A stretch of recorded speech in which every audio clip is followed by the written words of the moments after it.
Oke, kelihatan ya? Kelihatan. Oke, mantap. Nah, guys, BTW di Zoom itu kita punya fitur namanya annotate. Ada yang pernah pakai nggak? Enggak. Nah, coba sekarang ini kan harusnya pada pakai laptop ya. Kalau pakai HP berarti mungkin nggak bisa. Apa nanti boleh nanti ini aku akan ada beberapa hal yang harus diisi. Kok reso?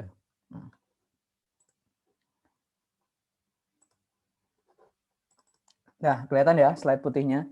Nah, coba teman-teman klik annotate. Nah, nanti ada teks kan di situ. Nah, di-paste dulu teksnya. Terus silakan teman-teman tulis apa insecurity teman-teman di masa saat ini. Entah bisa karena pandemi, karena kuliah, karena apa. Bisa ditulis insecurity-nya masing-masing. Ini di mana Wan Iwan? Nulisnya Wan? Oh, jadi ini kan ada slide putih nih. Nah, nanti kamu klik, kamu sorot bagian atas Zoom itu. Terus ada tulisan annotate. Nah, mungkin wes nemu. bisa ya mana? Sorot di mana? Di option annotate ini. Ini baru ya Man ya? Nggak tahu ya. Ini baru ya Man ya? Mungkin Zoom baru kali ya. Ini sekalian diajarin nih, kalau kalian ngisi-ngisi atau apa bisa ada fitur annotate. Thank you Wan. Ini saya cool banget nih. Nah, oke. Oh, jangan gambar kotak, bro. Aku ngomong gambar kotak. Oh, sorry. Malah jadi kanvas gitu ya. Biasa Wan, gaptek Wan. Ini sorry banget nih. Pakai teks aja, Mas. Mbak Hani. Jadi susah banget pakai tulisan tangan. Itu ada teks. Ini kita bisa ngapus tempat yang lain nggak ya? Misal Sandi nulis kita hapus itu ya? Wah, itu belum tahu, coba aja nanti. Nah, ini hapus ya. Oh, nggak bisa kok. Oh, nggak bisa. Bisa ya. Oke, lanjut yuk. Nah, jadi apa insecurity-nya di masa sekarang ini? Teman-teman lagi ngadepin situasi apa terus kayak merasa khawatir tentang apa tuh? Nah, bisa ditulis di sini. Apa udah nggak ada kekhawatiran? Masya Allah. Berarti udah ditanamkan kebahagiaan dari Allah ya ke dalam hati kita. Tapi harusnya ada di insecurity kecil apa gitu, bisa tulis sih.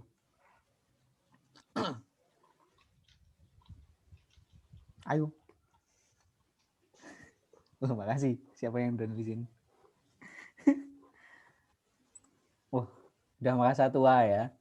Iya. Kalau saya masih muda sih Mas Andi, 2020, lahirnya tahun 2000 ya. Oke.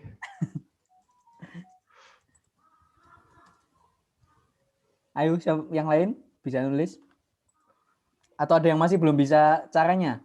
Bisa lah ya. Nih kalau aku insecurity sekarang adalah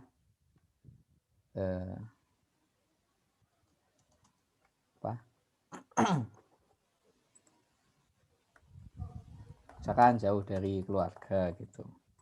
Nah, yang lain ada lagi? Nah, anyway, insecurity ini selalu jadi sesuatu yang lumrah di kalangan manusia ya, karena manusia itu kan hatinya penuh dengan khawatir dan gelisah gitu. Nah, cuma tadi aku dapat ceramah nih tadi pagi dari seorang ustadz gitu, kalau harusnya kalau hati kita bahagia tuh hati kita nggak punya keresahan atau kekhawatiran lagi kayak gitu. Nah, cuman kan susah tuh. Nah, caranya adalah sebenarnya dengan ya mengatasi segala insecurity itu dari sekarang. Satu demi satu diatasi, nah nanti harusnya hilang tuh insecurity-nya gitu. Gitu ya. Oke, thank you nih yang udah jawab jauh dari Mbak Neni. Waduh, insecure besar itu ya. Kalau aku kayaknya malah deket sama Neni jadi insecure ya. Canda Nen. Hati ya, didatengin ya, Wan. Ngeliat temen slow banget hidupnya, jadi biasa belajar terus. Oh, mantap. Berarti kamu sibuk ya, tapi lihat orang lain slow. Oke. Ini ada yang dibunderin. Oke, thank you teman-teman. Aku clear semua ya. Ya, baik. Nah, berangkat dari situ mungkin aku pengen sharing nih hari ini tentang apa sih sebenarnya yang sering jadi insecurity kita dan harusnya jadi insecurity kita, tapi harus bisa segera kita atasi gitu ya. Nah, itu yang aku sebut di sini tentang ini.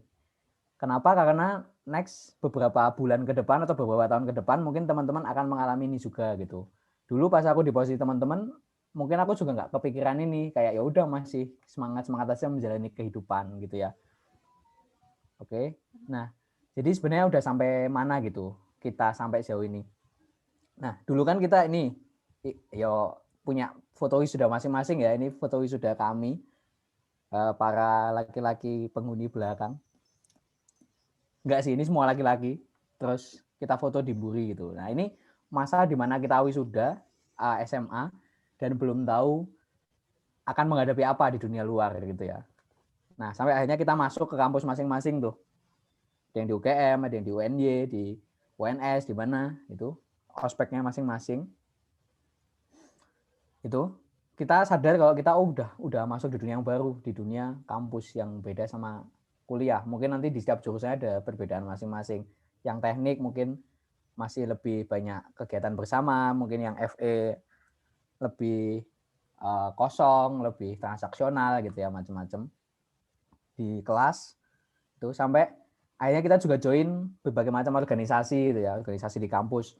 Ada yang BEM, ada yang organisasi keilmuan apa gitu ya, termasuk di KMAP gitu. Nah, kita semua kan anggota KMAP ya, jadi mungkin sekarang masih menjalani nih yang namanya KMAP dan organisasi-organisasi yang lain. Mungkin ada di antara kita yang ikut-ikut lomba, ikut-ikut kegiatan, konferensi, macam-macam. Dan nanti KKN ya, ini yang 73 mungkin akan KKN ya, ya nggak sih? Kan KKN ya, yang paling jauh nanti mungkin ada di Maluku, ada di mana, tapi online, sayang sekali. Mungkin ada beberapa yang offline. Nah, itu menandakan kalau kita tuh udah semester tua kalau kita KKN ya. Jadi ketika di masa KKN itu wis sadar, oh jebul aku wis tua, wis semester 6, wis semester 5 gitu. Sampai nanti kita tuh seringkali lupa gitu sampai di detik ini. Kita suka asyik sampai akhirnya udah tahun terakhir dari kuliah gitu ya. Udah tahun terakhir kita udah habis nih masa kita untuk mengenyam kuliah. Bahkan ada yang sempat, wah aku urung puas kuliahnya, urung sempat ngopo-ngopo kayak gitu. Dan ada juga yang belum siap karena belum mempersiapkan masa depannya. Gitu. Nah, sampai akhirnya nanti tiba nih masa-masa di mana kita mengerjakan ini. Mungkin ada yang udah mulai ya di sini, anak-anak 73 ya, yang kedokteran, atau mungkin yang kayak kemarin aku udah lihat yang sempur gitu ya. Nah, sampai di titik ini kita akan benar-benar merasa bahwa kita tuh udah di ujung gitu. Wes kayak, wah wes rampung gitu. Sampai akhirnya nanti kita lulus gitu ya. Nggak matok sih harus berapa lama lulusnya. Yang penting lulus gitu, jangan sampai di DO itu ya. Oke, nah sampai akhirnya nanti kita akan masuk nih di dunia kerja gitu ya. Tapi problemnya teman-teman itu adalah pandemi gitu ya. Semuanya harus dilakukan secara online gitu. Mesti kita akan merasa ada sesuatu yang berkurang, ada sesuatu yang susah, bahkan masuk ke kerjaan pun susah, bahkan untuk sekolah, kuliah sekarang juga susah, untuk komunikasi aja susah gitu ya. Kita nggak bisa ke AFA lagi, kita harus ngomong lewat Zoom kayak gitu. Nah, soal itu ada nggak teman-teman yang punya kekhawatiran gitu tentang, kalau tadi kan masih umum, nah sekarang tentang ini, jadi tentang teman-teman udah kuliah semester berapa, udah apa namanya, misalkan nanti mau kerja atau mau ngapain, dan juga sekarang di masa pandemi gitu. Nah, kekhawatiran teman-teman itu apa ketika menghadapi masa sekarang? Bisa tulis lagi kayak tadi, annotate. Ulangi mas. Jadi kekhawatiran teman-teman terkait dengan tadi kerja rantau sama pandemi. Gitu. Apa yang kira-kira teman-teman tuh udah bayangin dan teman-teman punya pemikiran tentang itu. Misalkan, aku wedi ra ketompo kerja, atau aku belum tahu mau kerja apa, atau aku belum tahu kenapa kerja itu penting atau enggak gitu. Itu bisa ditulis.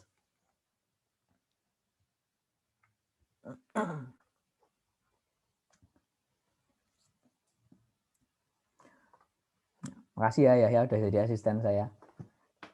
Nulisin soalnya apa.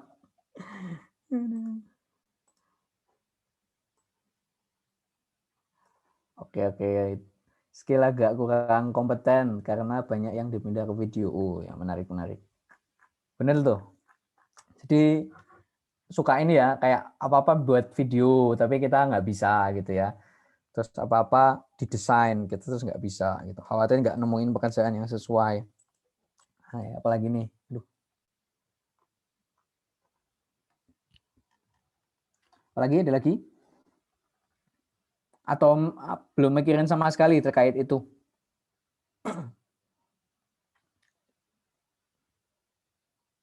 Apakah kesempatan kerja? Khawatir banyak pesaing. Oke, setelah pandemi. Yap.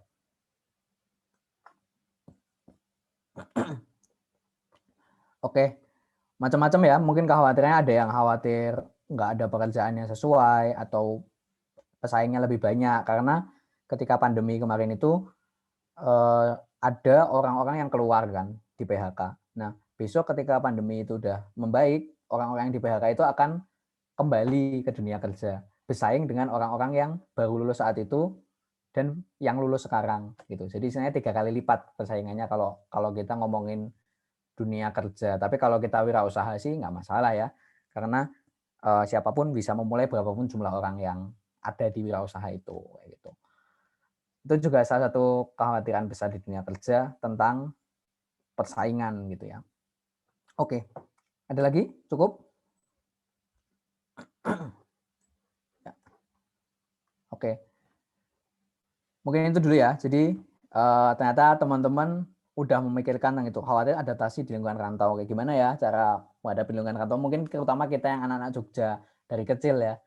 Aku kan juga dari Jogja dari kecil. Bahkan kalau dibuat gambar tuh, sekolah-sekolah aku itu membentuk sebuah kota itu ya. Jadi aku bukan SD Sapen tapi SD Percobaan. SD Percobaan 2 itu di UGM kan, dekat Sarjito itu. Terus SMP-nya SMP 5, SMA-nya SMA 3, terus UGM gitu kan. Itu bentuk kota. Cuma di situ aja nggak pernah keluar dari yang namanya Kota Baru sama Catur Tunggal. Gitu. Jadi nggak pernah ke kota gede, bahkan ke Gamping itu nggak pernah sekolah di sana, cuman di satu kota itu.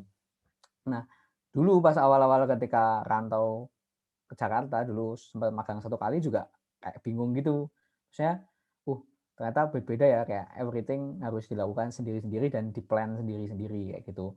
Nah, itu mungkin juga jadi kekhawatiran kita, dan nanti teman-teman yang mungkin udah dari ITB atau dari UI mungkin bisa sharing ini gimana mengatasinya. Nah, terus tekanan kerja di dunia nyata ya. Jadi beda ya, mungkin nanti di dunia kerja itu beda sama dunia organisasi kayak gitu ya. Aku juga baru ngalamin 3 bulan sih, jadi belum banyak tahu gitu.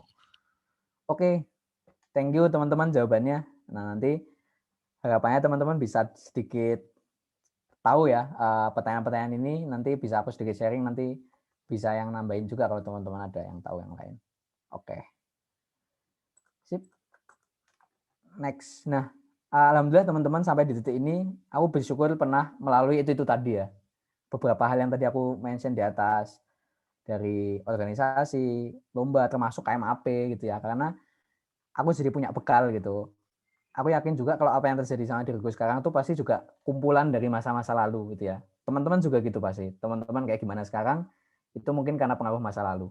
Jadi ketika kita punya masa lalu yang bagus, ya disyukuri gitu. Wah, alhamdulillah ini membentuk aku. Begitu juga ketika punya masa lalu yang buruk, disyukuri karena kita jadi belajar untuk tabah, belajar untuk jadi lebih bagus kayak gitu. Itu menariknya karena semua itu membentuk garis sampai di titik kita sekarang gitu ya. Nah, hal lain yang aku bersyukur itu aku pernah ikut kegiatan beasiswa ini, kegiatan kepemimpinan. Jadi tahu dunia kerja itu kayak gimana, nggak ngawang-ngawang banget. Jadi ketika masuk, aku kebetulan dulu juga tanya ya ke mentor di beasiswa ini kayak gimana ya caranya untuk beradaptasi di lingkungan kerja kayak gitu.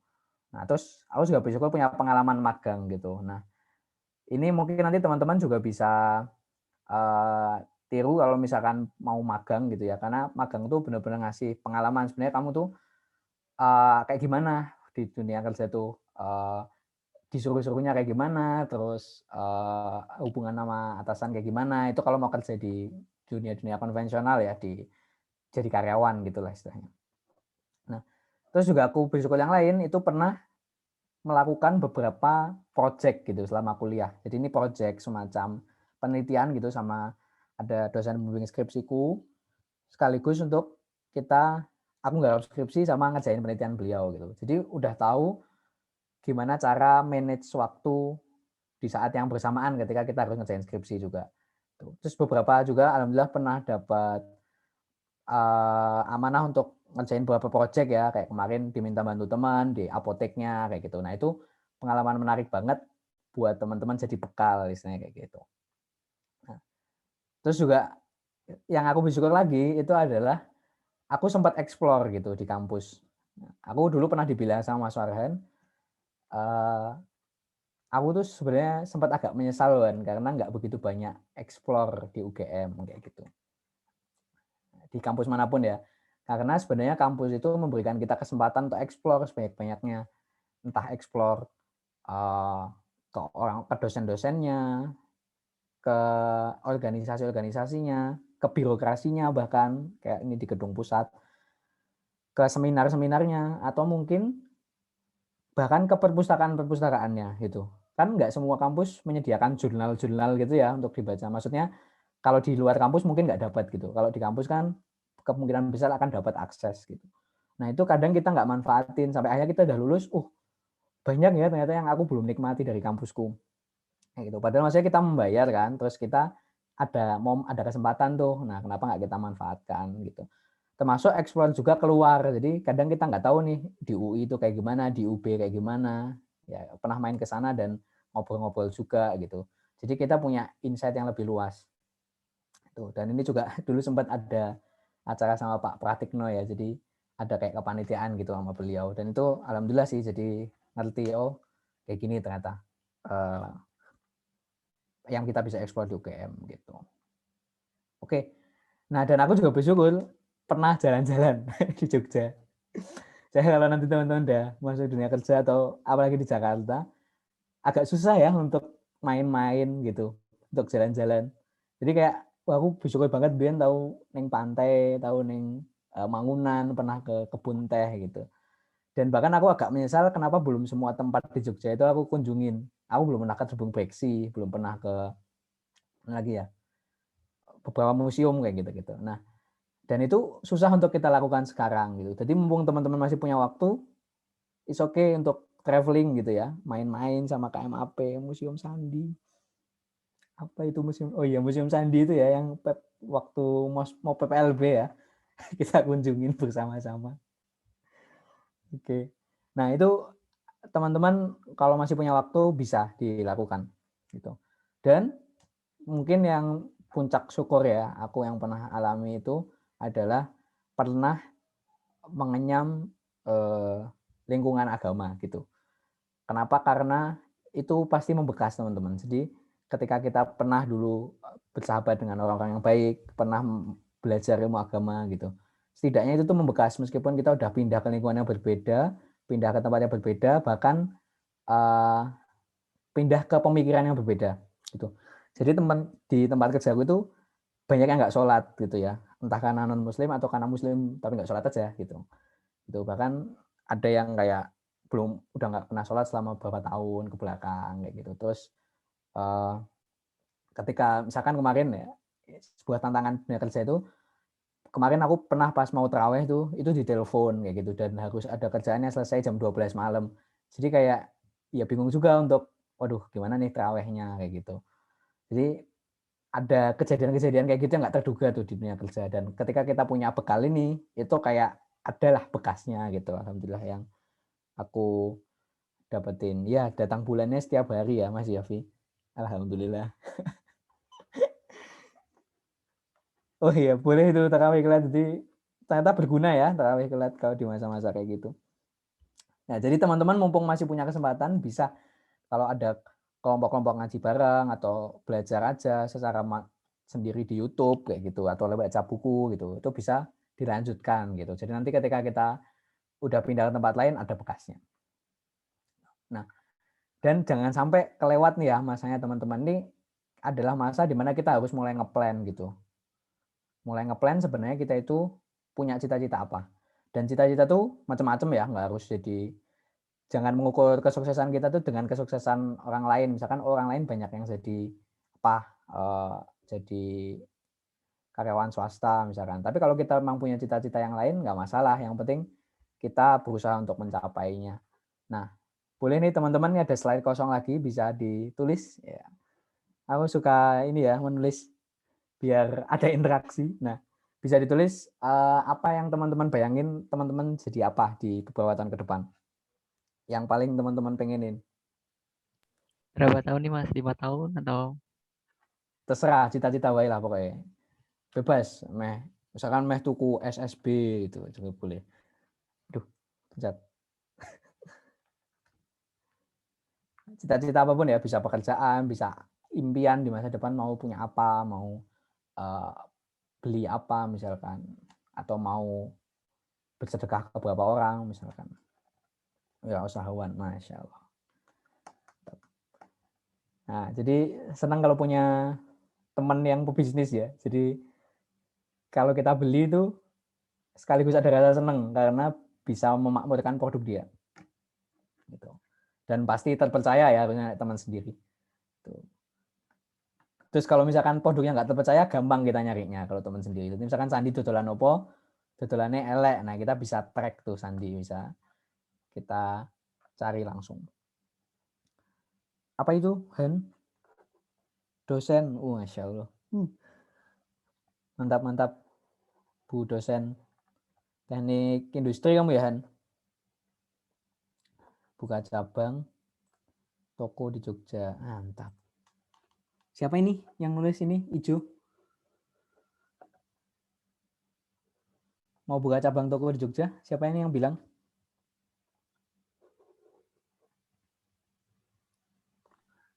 Yahya itu kayaknya angkat tangan itu.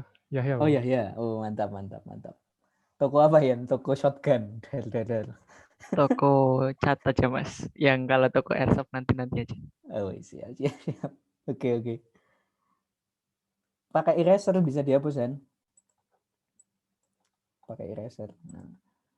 Oke, ada wirausahawan sustain, ada yang punya investor, ada yang mau buka cabang, toko, ada yang masih dosen. Nah, mau sugih gitu ya. Oke.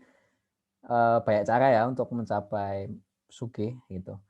Cuman kemarin ada aku lihat video YouTube dari Habib Ja'far. Beliau lagi ketemu sama Pak Farudin Faiz, kalau teman-teman pernah dengar itu, yang suka ngaji filsafat di Jogja gitu. Dia bilang, ya untuk mencapai banyak hal emang perlu uang gitu, tapi uang itu bukan satu-satunya faktor penentu kebahagiaan gitu kata dia.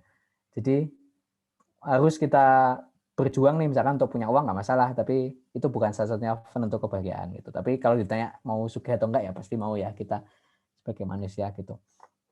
Oke, nah thank you, ini ada beberapa kerjaan-kerjaan ya yang mau kita dapetin, mau kita lakukan di masa depan. Oke. Jadi emang macam-macam sih bentuknya, bisa kalau mau jadi PNS is okay, mau jadi karyawan di BUMN atau di swasta, mau jadi pekerjaan-pekerjaan profesi kayak dokter, advokat, terus apoteker gitu ya. Atau juga mau di startup gitu. Startup ini nggak mesti bermaksud yang teknologi ya, tapi bisa apapun yang kita mulai, apapun yang baru saja dimulai gitu. Misalkan ada orang bikin usaha apa terus kita join gitu. Nah, itu termasuk kita kerja di perusahaan-perusahaan startup gitu. Nah, ini adalah kalau teman-teman jadi karyawan, mau jadi karyawan nih. Itu bisa PNS, swasta, profesi, atau di perusahaan-perusahaan yang relatif nggak berbentuk, yang fleksibel gitu kayak startup. Atau bisa juga teman-teman creating own business gitu ya. Mana nih? Nah ini, creating own business. Jadi ini beberapa bisnisnya teman-teman, anak-anak 72 ya. Ada petik teh, teman-teman pernah dengar bisnisnya Mbak Agnes, Mbak Adin gitu. Terus kenapa kreatif, si bisnisnya Mas Hilmi gitu ya, yang nanti bisa di follow IG-nya, ini sekalian mempromosikan bisnis-bisnis mereka. Kenapa kreatif ini agensi, jadi kayak advertisement, terus marketing gitu sama dia. Terus ada Rainforest gitu. Rainforest ini luar biasa ya, untungnya udah banyak banget, bisa untuk nikah. Terus punya cabang di Semarang gitu, dan sekarang lagi buka toko baru. Nah ini teman-teman bisa nih mulai, kalau misalkan mau emang punya cita-cita bisnis silahkan gitu. Dan itu ditekuni beneran. Nah, atau tadi yang kayak disebut Dani, punya cita-cita untuk jadi guru atau jadi dosen gitu. Itu juga menurutku pekerjaan yang sangat mulia ya, dan harus dilestarikan orang yang pengen kayak gini.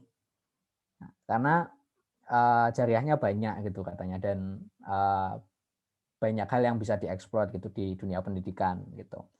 Nah, atau sesimpel teman-teman jadi hal-hal yang mungkin nggak terpikirkan gitu, nggak masalah juga menjadi penulis kayak Terelie, mau jadi pemain bola nggak mau masalah gitu ya. Yang penting jangan kayak Cesar Azpilicueta aja lah, pokoknya jangan yang Chelsea, yang Liverpool aja ya. Atau mau jadi pelukis, mau jadi apa gitu.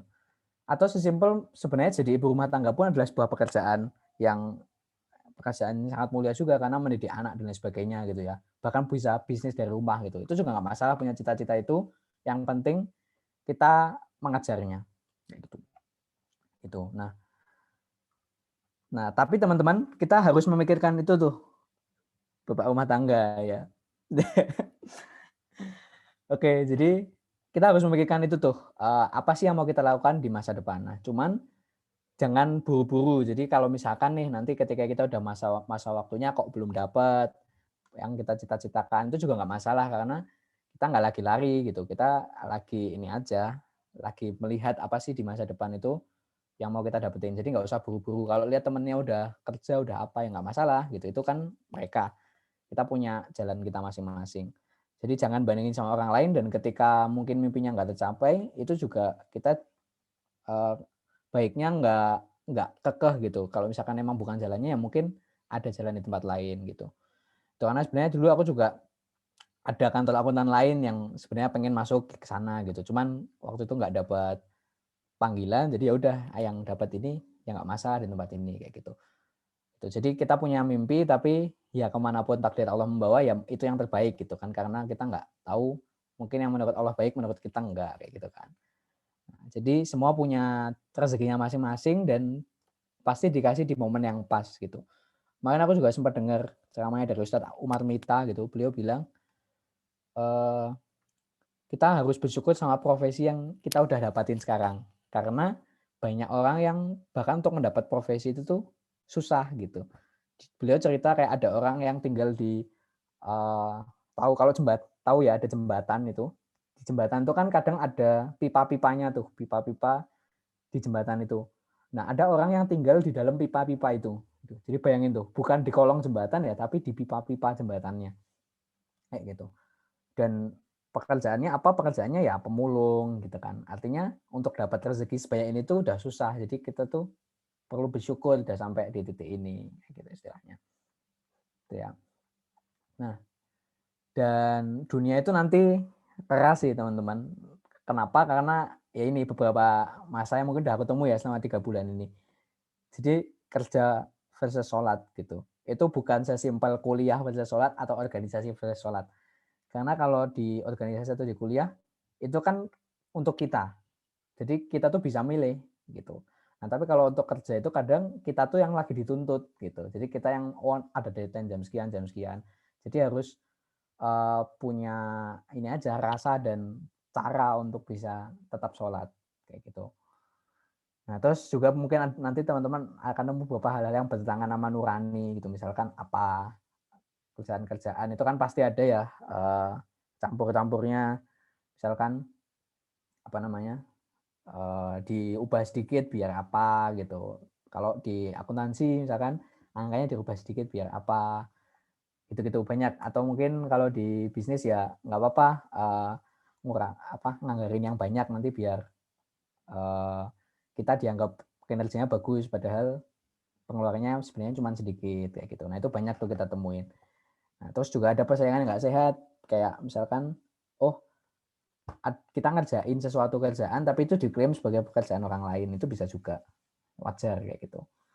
Terus juga tanggung jawabnya itu berdampak besar. Jadi sekali kita ngelakuin kesalahan itu berdampak besar, kayak jadi satu organisasi terpengaruh atau mungkin nanti penjualannya jadi turun, atau kalau kita dokter nanti nyawanya jadi nggak tertolong misalkan kayak gitu. Meskipun nyawa itu di Allah ya, tapi kita kan ada ikhtiarnya kayak gitu. Jadi tanggung jawab kita nanti itu akan berdampak besar. Terus belum lagi kalau rantau gitu teman-teman, apa-apa kita lakuin sendiri. Terus mau ngomong sama siapa juga bingung, kecuali ada orang yang bisa ditelepon gitu atau ada tetangga-tetangga sebelah kayak gitu. Itu juga menambah kerumitan. Nah, terus apalagi pandemi itu ya, kita nggak bisa kemana-mana nih. Dulu waktu aku sempat magang di Kemenkeu 1 tahun yang lalu, itu masih bisa jalan-jalan. Jadi kalau bosen kemana ke Kota Tua atau bosen ke Blok M gitu. Nah kalau sekarang kan lebih terbatas. Jadi ya di rumah aja, di kos aja, bingung kan mau ngapain. Terus termasuk kita perlu mikirin setelah itu gimana nikah, punya anak, nanti berapa yang harus disisihkan uangnya kayak gitu. Nah ini perlu kita pikirkan, tapi jangan sampai hidup kita hanya memikirkan itu gitu, karena nggak boleh kan terlalu memikirkan harta, menghitung-hitung harta, nggak boleh. Yang penting kita manage aja kayak gitu. Nah ini mungkin beberapa hal yang nanti teman-teman akan hadapi dan aku sendiri juga lagi menghadapi gitu. Nah jadi sebenarnya kalau aku boleh sharing, jangan lupa untuk terus belajar agama gitu dan membiasakannya. Tadi yang aku sebut biar ada bekasnya, jadi besok kalau kita dihantam apa-apa masih ada bekasnya. Oh dulu aku pernah kayak gini gitu. Nah, terus juga tadi manfaatkan waktu untuk explore, terus punya hubungan yang berkualitas. Jadi teman-teman bangun persahabatan sebanyak mungkin gitu, karena ketika di kerja misalkan itu agak lebih susah bangun hubungan yang nggak transaksional gitu. Nah, jadi ketika dulu teman-teman punya teman-teman yang baik, itu dijaga hubungannya, dikasih hadiah misalkan atau apa. Jadi kayak lebih erat. Jadi besok kalau kita punya masalah juga kita ada backup-annya gitu. Dan yang paling penting kalau kita nanti punya masalah di akhirat, kalau dia teman yang baik, juga dia akan mengangkat kita ke surga gitu. Dan mungkin belajar hal yang penting ya, kayak hal-hal yang sebenarnya itu kita butuhin tapi kita belum sempat. Misalkan bahasa Inggris atau mungkin Excel gitu, Excel Advance atau mungkin video grafis, desain grafis gitu. Karena aku sendiri merasa, oh dulu aku nggak pernah belajar itu ya, padahal waktuku dulu banyak loh kayak gitu.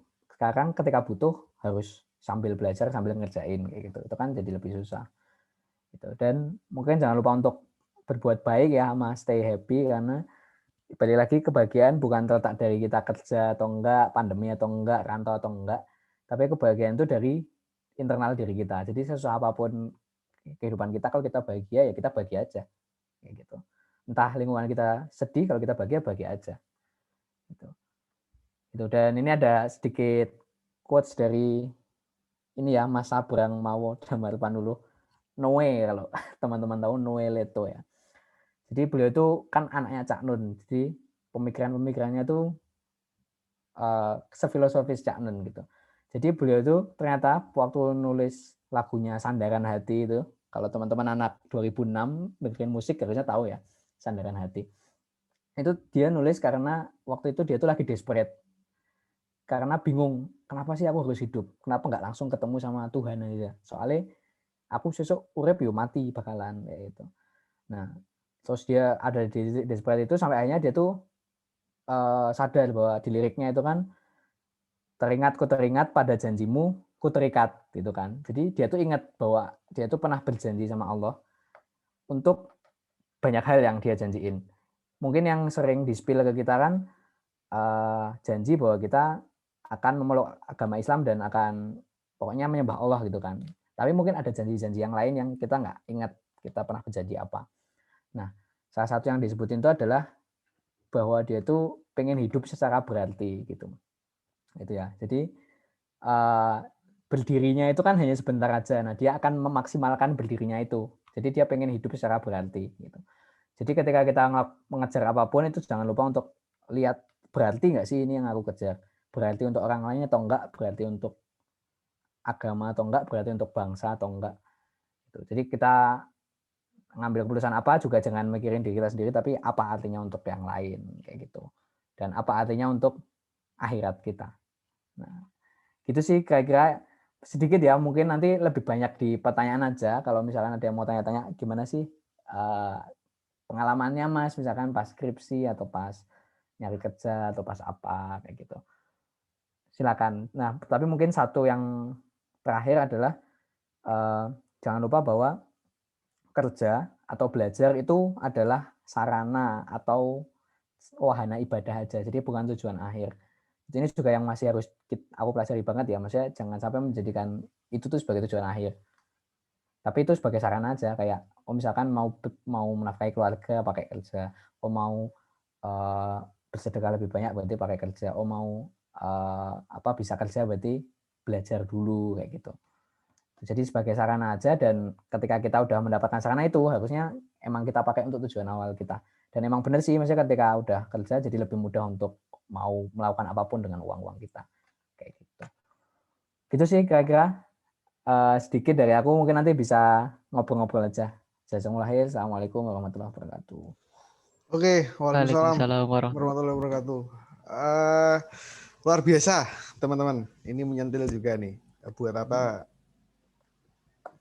Buat apa hidup kalau akhirnya nanti mati juga kan gitu. Nah, maka menciptakan hidup yang berarti. Nah, oke. Ada hal yang ingin ditanyakan teman-teman, atau ada hal yang ingin dibagikan kepada teman-teman di sini atau pada Ridwan? Silahkan. Ada nggak ya? Banyak nih kayaknya nih. Nah, topiknya itu relate buat teman-teman, terutama yang masih kuliah, yang kadang-kadang ngerasain ini jurusan ini, aku masuk jurusan ini keluarnya jadi apa sih gitu kan. Itu sangat-sangat relate juga itu. Dengan kondisi sekarang yang pandemi, yang semakin banyak kemudian persaingan kerja yang sangat ketat, kita nggak ada ada Yahya nih. Om banyak ngomong mana? Ya silakan ya. Silakan kalau ada yang pengen ditanyakan spill-spill Betul. di Sudirman di Jakarta. Kalau aku sendiri mau tanya ini Mas, Gimana? Boleh. kan di manusia tuh pasti 100 tahun ke depan tuh jarang ada yang ingat itu, kecuali penemu besar. Ya. Nah, apakah kita tuh apakah kita boleh kayak berangan-angan untuk dikenang ke depannya gitu Mas, sampai misal 100 tahun 200 tahun atau sekian gitu. Oke, thank you ya. Aku bukan ustadz, jadi aku cuma nyampein apa yang aku dengar aja ya. Jadi beberapa Jumat yang lalu itu ada ceramah di masjidku, di masjid di sebelah kos ini. Dia tuh bilang bahwa kalau kita dibaikin atau diingat oleh orang ketika kita masih hidup, itu wajar karena kita pasti akan banyak kepentingan gitu. Misalkan aku baik-baikin Ferry gitu, karena Ferry atasanku gitu. Apa tujuannya? Ya biar dinotis, biar dapat kenaikan jabatan. Itu wajar. Atau aku baik-baikin siapa, misalkan Sandi yang punya bisnis gitu, biar aku bisa dapat produknya dengan diskon gitu misalkan. Itu kan wajar tuh. Kita diingat ketika kita lagi di dunia. Karena kita bisa jadi kita pengen sesuatu dari dia. Tapi kalau kita itu diingat ketika kita udah meninggal, kan orang nggak mungkin pengen apa-apa dari kita toh. Nggak mungkin tuh kamu kayak mau duit dari orang yang udah mati kayak gitu. Nah, kata Ustadz itu sebenarnya adalah hal yang baik, yang karena kita diingat kebaikan-kebaikan kita itu bahkan setelah kita meninggal kayak gitu. Dan itu juga justru akan mengantarkan kita ke surga kata dia. Karena kebaikan-kebaikan kita itu berarti long last gitu. Jadi kebaikan jariah kayak gitu.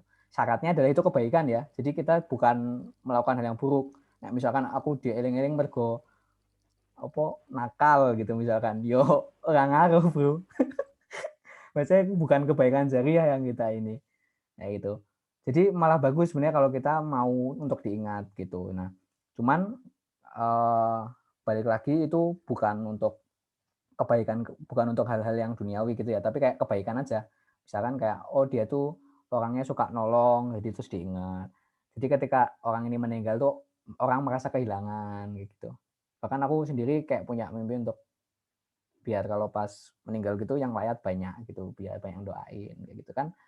Ada yang kayak gitu, atau mungkin nggak harus layak tapi ya paling nggak banyak doain gitu. Itu nggak masalah sih menurutku, dan aku dengar dari Ustadz itu gitu. Cuman ya kita melakukan yang baik aja, jangan untuk pengen dikenang gitu. Kayak gitu sih kira-kira ya. Dan itu macam-macam caranya ya, bisa kita ngajarin, bisa kita berbuat baik aja, bisa kita selalu tersenyum ketika di hadapan orang, kayak orang lain nggak pernah tersenyum, kita senyum terus, jadi kita diingat the smiling general misalkan Soeharto gitu. Mungkin itu satu kebaikan dia yang terkenal kayak gitu. Nggak masalah. Gitu. Misalkan Mas Ferry ini kocak gitu. orang akan kehilangan Ferry kalau dia nggak ada. Kalau Mas Wayan dulu juga pernah bilang ada yang disebut namanya manusia wajib. Nah, manusia wajib itu kalau nggak ada dia, nggak ada sesuatu yang hilang gitu. Nah, kita tuh harusnya jadi manusia wajib kalau bisa. Jangan jadi manusia haram. Jadi kalau manusia haram tuh kehadiran kita malah tidak ditunggu. Gitu. Kok ikut teko ya wonge? Rasa teko wae kudune. Gitu kan. Itu, yang ngecap itu MUI ya, Pan ya? Menarik. Iya, ada lagi ya. Menarik. Silahkan kalau ada yang mau ditanyain, mungkin Mas Alfi atau Mas Ferry atau Rizka nih. Ya, yang lain silakan. Monggo. Ya, ini menarik ya. Monggo teman-teman silakan. Yang masih ini sebenarnya aku juga gini, Wan. Aku percaya bahwasanya setiap orang yang dilahirkan di dunia itu dia pasti mengemban sebuah peran. Besar kecilnya peran itu juga jadi tergantung kemudian bagaimana. Jadi kayak ini loh. Dengan posisi kita yang sekarang kayak kita berikan privilege kayak gini dengan jalan kayak gini yang pasti semua apa yang terjadi dengan kita itu bukan sebuah kebetulan tapi sebuah perencanaan kan itu. Pasti akan mengarah pada sebuah peran yang nantinya ini akan kita emban dulu. Nah, tugas kita bagaimana kemudian menemukan sebuah titik-titik yang kita alami, kejadian yang kita alami, kemudian kita merumuskan dengan potensi saya seperti ini, dengan kemampuan saya seperti ini, seharusnya saya itu memiliki sebuah peran seperti ini gitu. Nah, itu yang kemudian menjadi kehidupan yang berarti itu mungkin salah satunya seperti itu. Bagaimana kita bisa menjalankan peran kita kayak gitu. Kemudian peran itu bisa diasosiasikan terhadap profesi. Misal peran kita di dunia akan membantu orang lain, profesi kita mungkin bisa jadi advokat, bisa jadi ini dan sebagainya gitu. Itu yang menarik. Dan aku dapat juga itu di Sabrang Neo juga itu menarik luar biasa. Teman-teman silakan itu terkait juga bahkan terkait dengan tujuan hidup itu ada salah satu motivator lah, Coki. Pernah dengar nggak Coki itu di Bandung itu? Bahkan terkait dengan tujuan hidup, sebenarnya kita mau mati pun kita tuh pengen dikenang sebagai apa. Bahkan ketika mati pun kita mau yang layak tuh siapa? Segmentasi orang yang mau layak tuh siapa gitu loh. Apakah orang tetangga saja? Kalau tetangga saja ya udah jangan tinggi-tinggi, ya udah cukup jadi Pak RT jadi gitu. Atau siapa? Itu juga menjadi alasan kemudian mencari itu. Oke, yang lain silakan teman-teman yang mau sharing, mau apa itu boleh banget.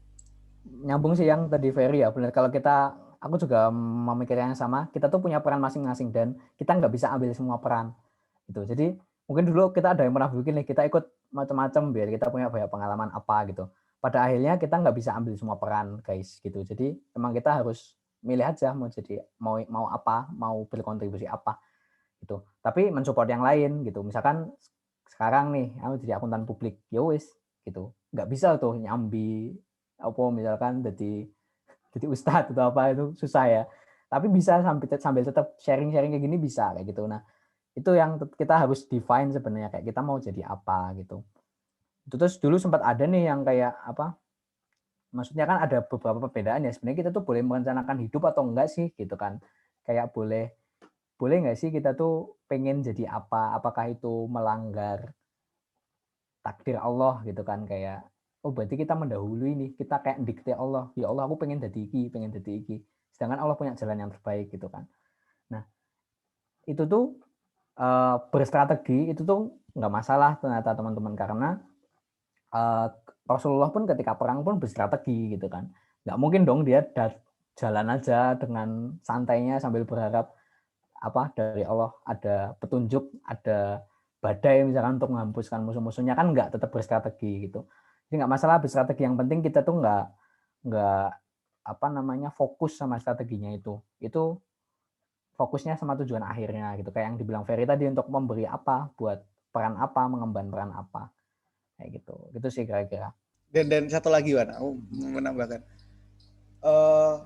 ketika kita melihat diri kita ternyata mampu untuk kemudian mempengaruhi banyak orang, at least katakanlah 1000 orang, ya jangan kemudian kita membatasi diri kita untuk memberikan dampak pada 5 orang gitu loh. Jadi korupsi terbesar itu. Ketika teman-teman tuh memiliki sebuah kemampuan yang luar biasa, tapi kemudian mengkerdilkan peran teman-teman hanya untuk ini aja lah. Itu korupsi terbesar katanya gitu. Membatasi diri kita kan itu. Itu yang menarik gitu. Oke, ini ada yang tanya Ban terkait dengan beasiswa. Cerita Mas tentang beasiswa tadi disinggung kan ya. Ini Masnya apa nih spesifiknya beasiswa nih? Caranya atau gimana gitu? Iya Mas, caranya Mas. Oh, caranya. Ini Wan. Wan, by the way Wan. Aku daftar beasiswa Wan. Semua tak daftar Wan. Ya. Oh iya. Gak ada satupun yang lolos. Iya. Menarik tuh. Gimana Wan? Silakan.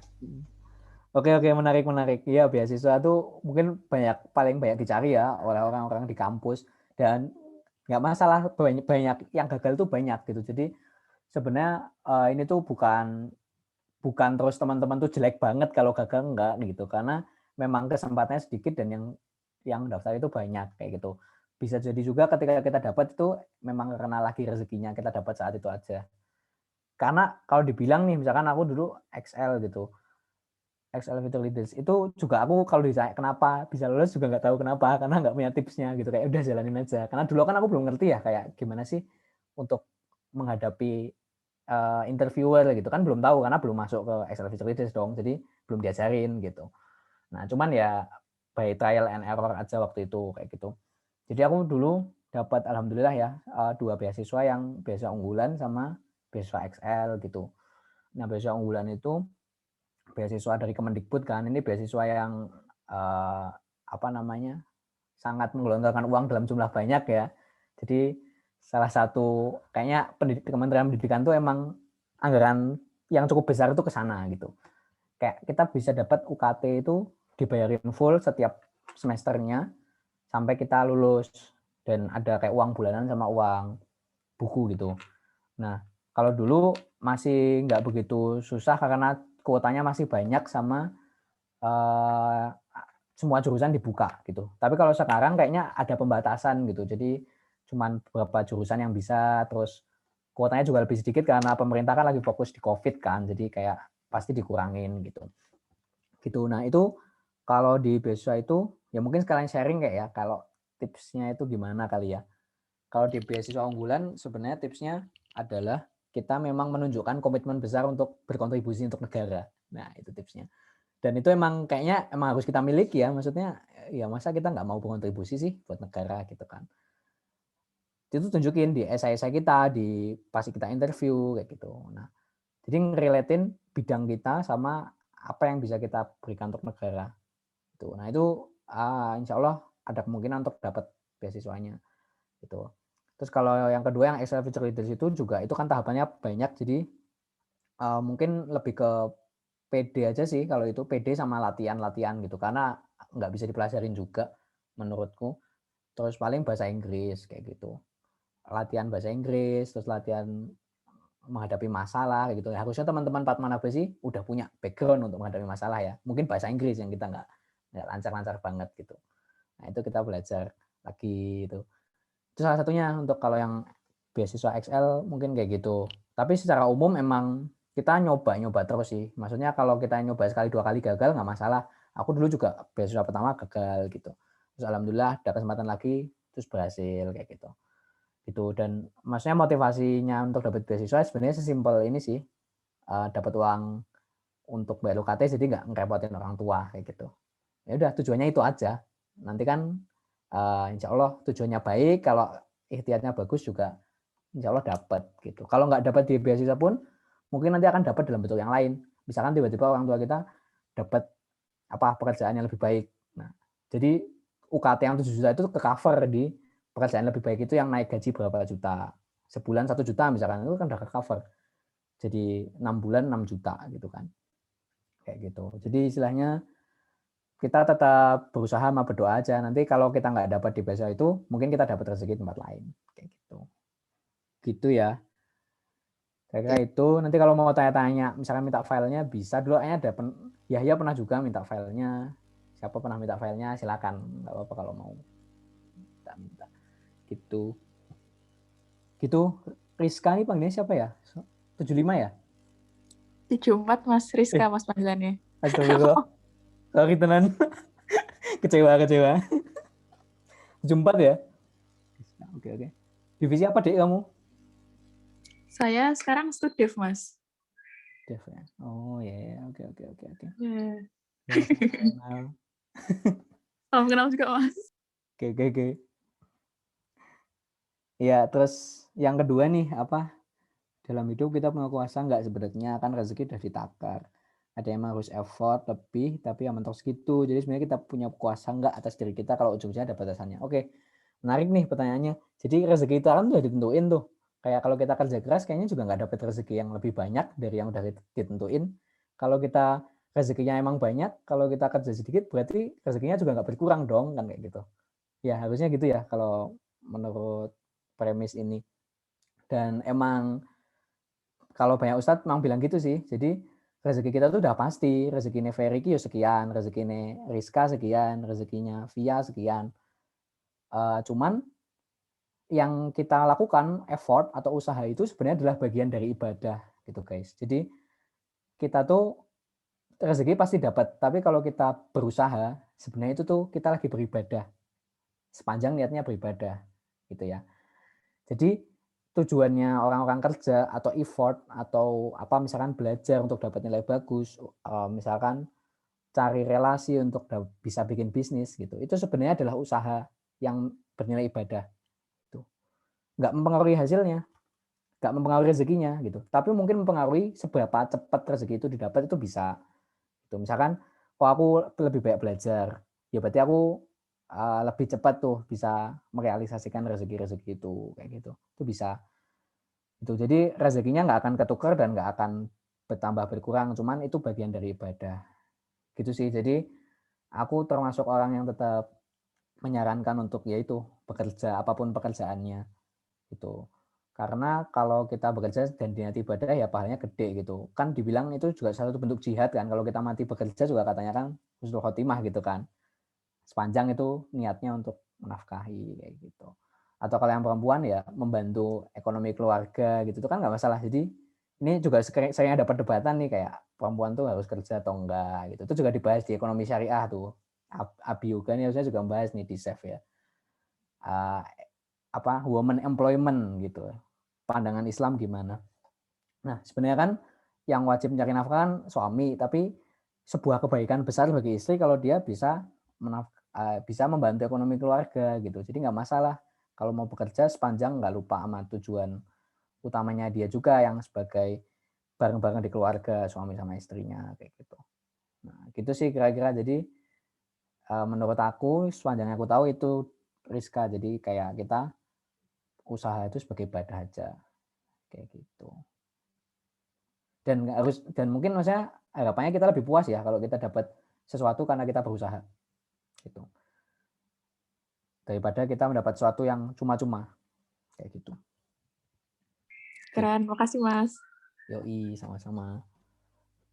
Oke, thank you Rizka sudah ya sangat luar biasa. Ada teman-teman mungkin gelas ya? Atau 2 lagi mungkin ya? 2 lagi ya? Atau berapa ya? Sampai jam berapa sih ya? 2 lagi boleh sampai sekitar 11.30-an. Oke, 2 lagi bisa tuh. Monggo teman-teman silakan. Nih kesempatan Mas nih. Mungkin Mas Andi, Sofi, silakan. Atau Mbak Via.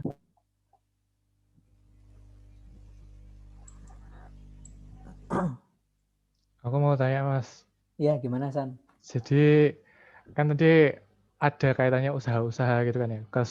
Usaha kan berarti ke suatu titik tertentu kan. Usaha pasti ada arahnya kan.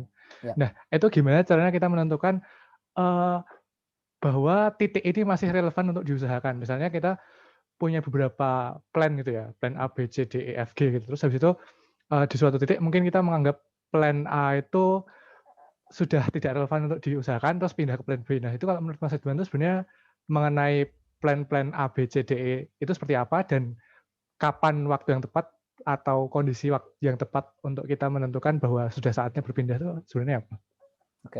Wah, berat ya pertanyaannya. Soal pilihan-pilihan hidup ya. Jadi memang hidup itu memilih gitu kan. Oh, ini aku habis nonton Surga yang Tak Dirindukan ya, ada kata-kata itu. Hidup itu pilihan, tapi ini bukan hidup yang aku pilih, wah, kata dia. Sedih ya. Jadi dia kan selingkuh gitu. Bukan selingkuh, ding, poligami gitu. Oke. Anyway, ya hidup itu pilihan dan kita pilih gitu kan. Tapi Allah itu kan udah tahu pilihan-pilihan kita gitu kan. Jadi kayak kita tuh mau milih apa, katanya Allah itu udah tahu kita akan milih itu kayak gitu. Cuman kita emang dikasih pilihan untuk memilih kayak gitu. Nah, terus di titik mana sebenarnya kita harus beralih dari satu pilihan ke pilihan lain gitu kan. Aku sebenarnya belum pernah ada di titik yang harus memilih banget sampai akhirnya bingung untuk memilih ini atau itu kayak gitu. Paling aku pilihan-pilihan kecil gitu ya, kayak misalkan mau ke Jakarta sekarang atau enggak, kan masih COVID kayak gitu. Atau mau milih antara kalau dulu di kampus ya misalkan mau fokus di mana kayak gitu. Itu atau dulu aku sempat bimbang mau misalkan jadi karyawan swasta atau mau jadi dosen kayak gitu. Dan itu sampai sekarang masih aku belum terjawab yang untuk yang terakhir itu ya. Kayak gitu. Maksudnya selama di swasta atau nanti akan jadi dosen kayak gitu. Nah, itu pilihan-pilihan yang selalu muncul dan kita ketika kalau secara ininya dulu ya, secara ikhtiar dunianya, yang pasti pertama itu harus dipetakan gitu. Kayak kalau di Excel itu diajarin ada bikin plus PMI namanya. Framework namanya PMI, plus minus interesting. Jadi apa plusnya di pilihan ini, minusnya di pilihan ini, dan interestingnya. Interesting tuh kayak yang kamu dapetin di situ nggak didapetin di tempat lain. Gitu. Nah itu harus dikasih poin tersendiri. Kadang kita masukin itu ke plus kan. Tapi kalau kita masukin ke interesting itu tuh jadi lebih kita notice, oh ini kesempatan yang kalau aku nggak ambil ini aku nggak dapet ini. Gitu. Misalkan kita mau milih apa ya? Kalau dulu aku pakai PMI ini untuk berpikir mau kerja atau mau jadi apa? Ada pimpinan organisasi ekonomi Islam gitu.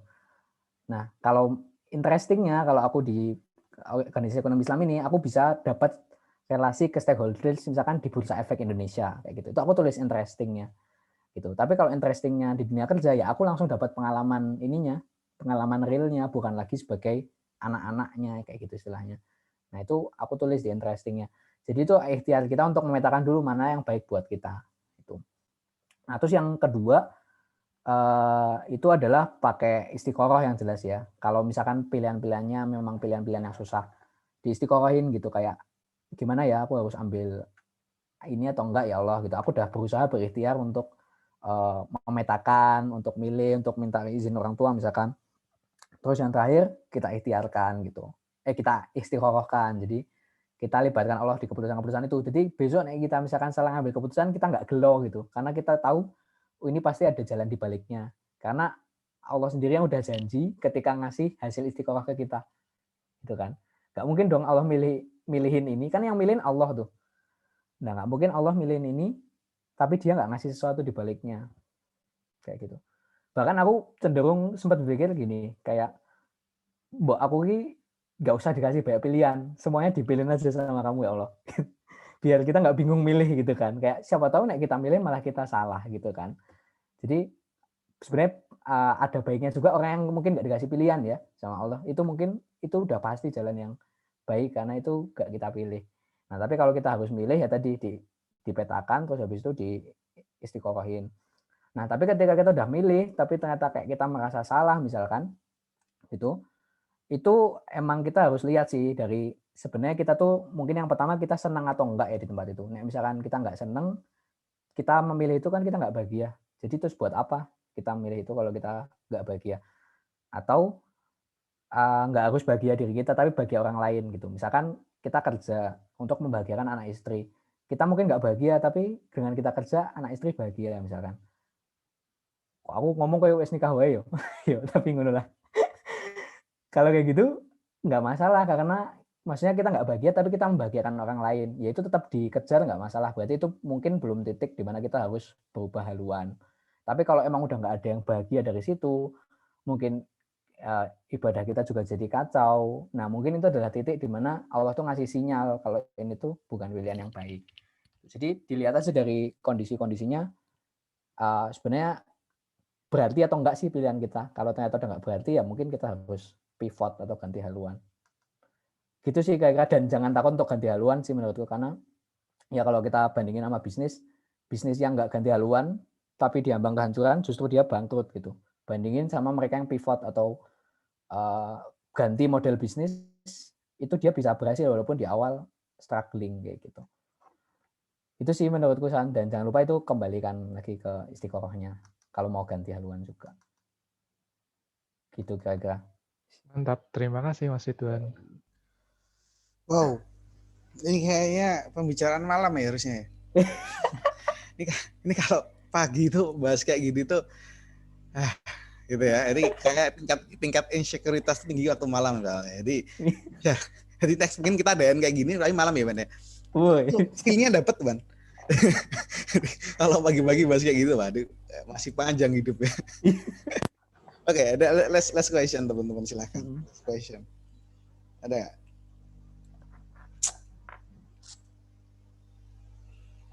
Silahkan last question, pertanyaan terakhir sebelum ditutup. Ya nanti ada sesi foto bersama ya pas penutupan. Jadi siap. Kameranya bisa dicicil, bisa siap-siap kayak baju yang rapi. Pakai kaos nggak apa-apa, pakai kaos nggak apa-apa. Belum mandi juga nggak apa-apa sebenarnya. Belum mandi saya, belum mandi ya. Sandi udah mandi? Ya kalau Sandi kayaknya dari 3 hari kemarin sih Pak belum mandi. Itu dulu Pak, sekarang udah. Oh sekarang udah saya bisa 2 kali tiap hari. Padahal di rumah loh. Padahal di rumah. Justru karena di rumah nggak capek. Lah iya, di rumah kan biasanya jadi malas mandi kan. Nah ini saya di rumah aja bisa 2 kali loh. Gila.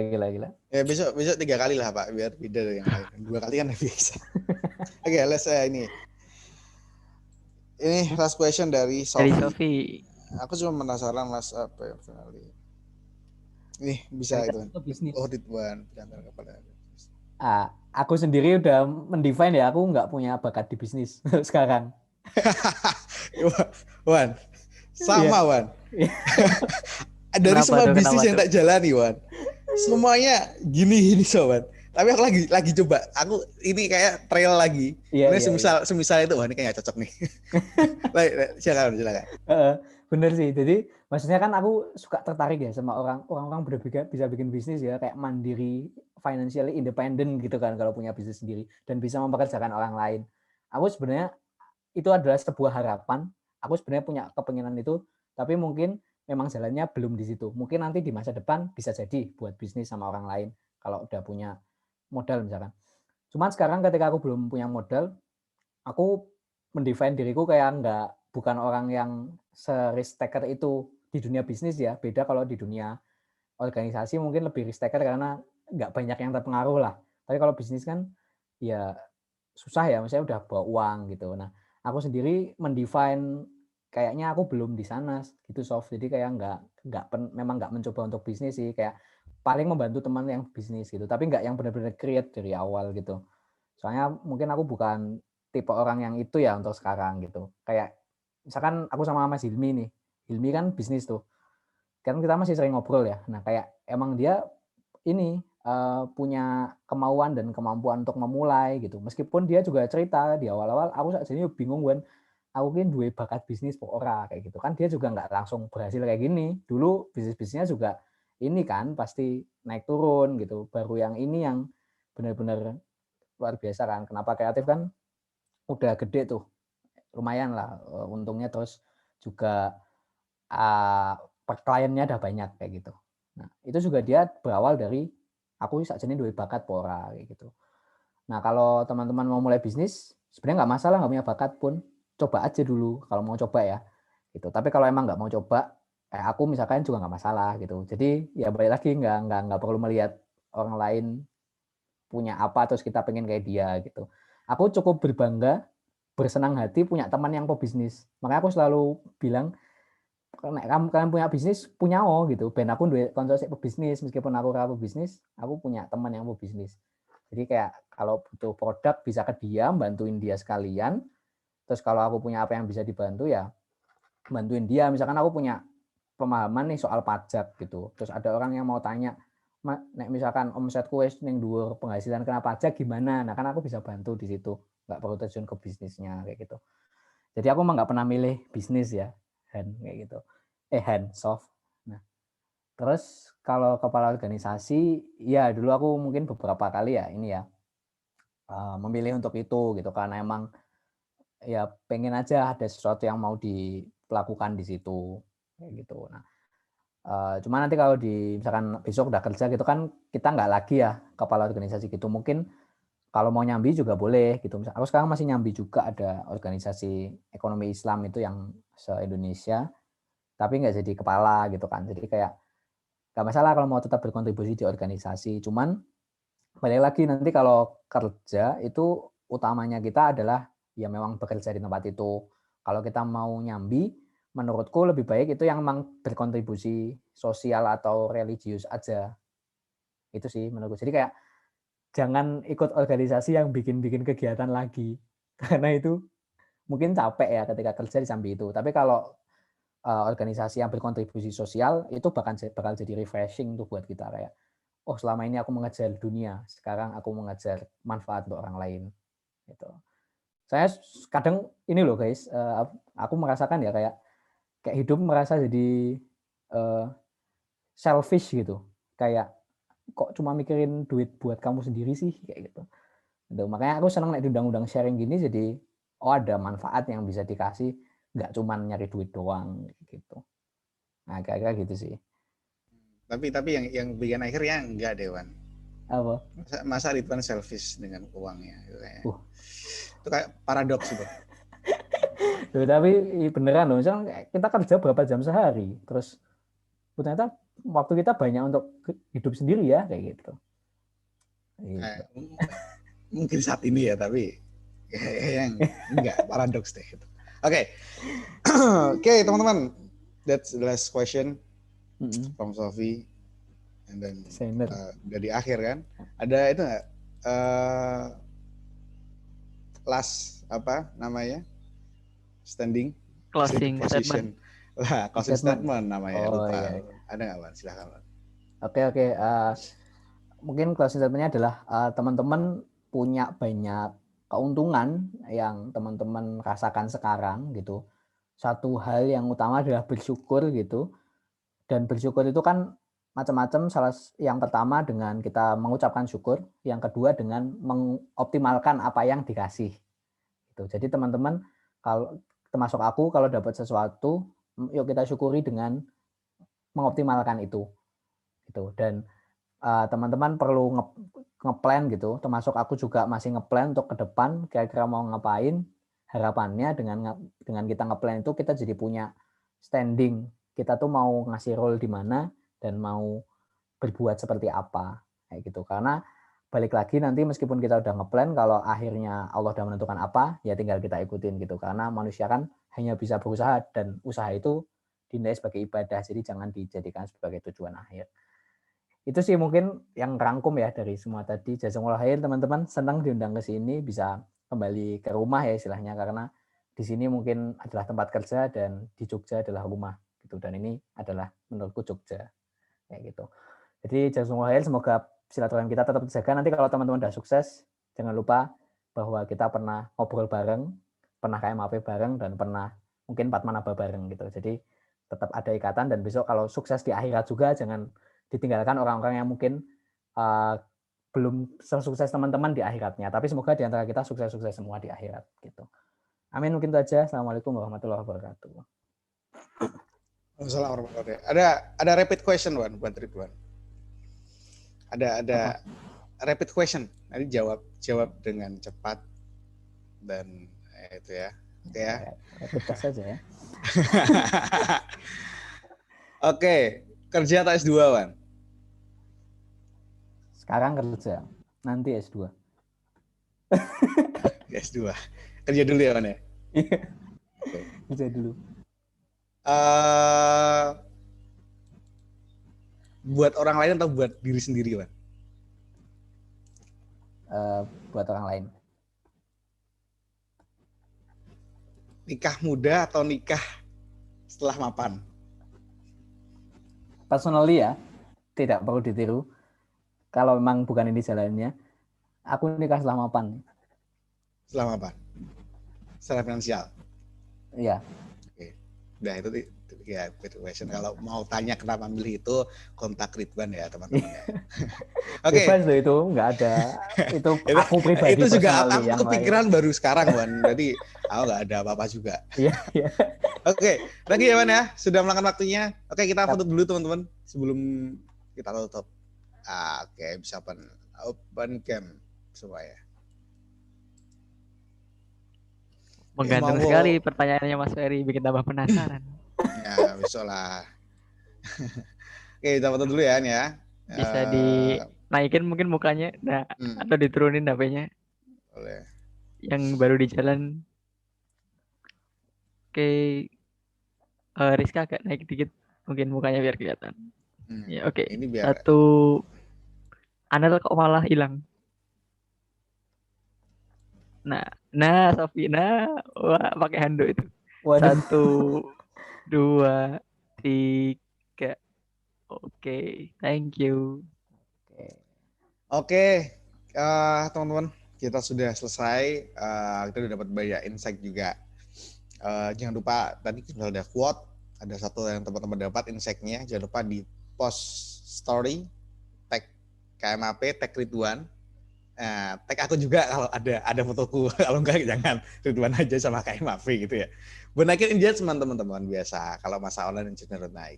Oke, itu aja. Terima kasih. Makasih Ridwan sudah banyak banget hal yang kita dapetin. Mungkin kita bisa lanjut obrolan terkait hal itu lebih mendalam lagi.